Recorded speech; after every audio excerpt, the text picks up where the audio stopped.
Huwag kang mamamahal ng pangit. Hindi porkit pangit, hindi ka na kayang ipagpalit. Paano kita hindi ipagpapalit? Tingin mo natutuwa ako? Ahit ka ng ahit, tapos sa iba mo pinapagamit. Muntik na pag-ibig, parang kita. Huwag kang magmamahal ng pangit. Sila na nga ng laloko, sila pa galit na galit. Hindi ako manloloko. Baka yung katabi mo, ikaw ba naman, sabihan akong gwapo. Ikaw ang binibini na ninanais ko, binibining marikita.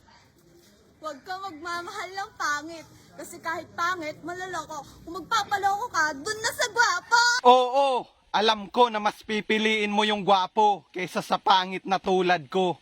Pero kaya hindi kayo pinapahalagahan kasi hindi kayo pinaghirapan. Ang sakit-sakit pala kapag naloko ka, kaya naman sa relasyon na to ayoko. Huwag kang magmamahal ng pangit. Kasi hindi ka na kayang dalhin sa langit. Oo, hindi kita kayang dalhin sa langit.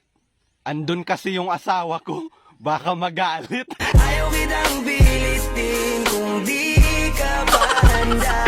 Sa susunod na lang, sa susunod.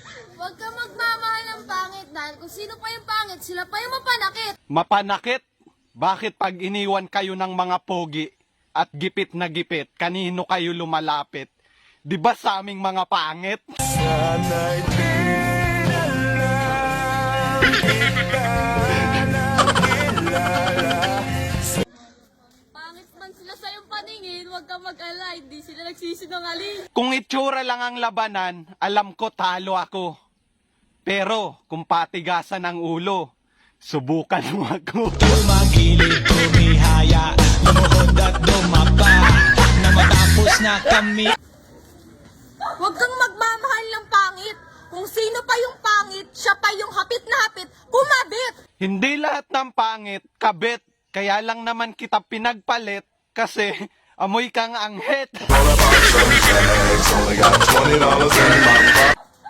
Huwag kang magmamahal ng pangit. Sila na nga yung pangit, sila pa yung sasaktan ka ng paulit-ulit. Pasensya na kung nasaktan kita ng paulit-ulit.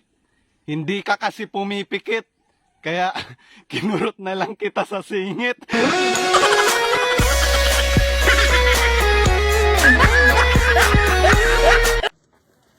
Huwag kang magmamahal ng pangit. Kasi mukha silang puwet. Talagang huwag kang magmamahal ng pangit. Kasi siguradong wasakin yung puwet.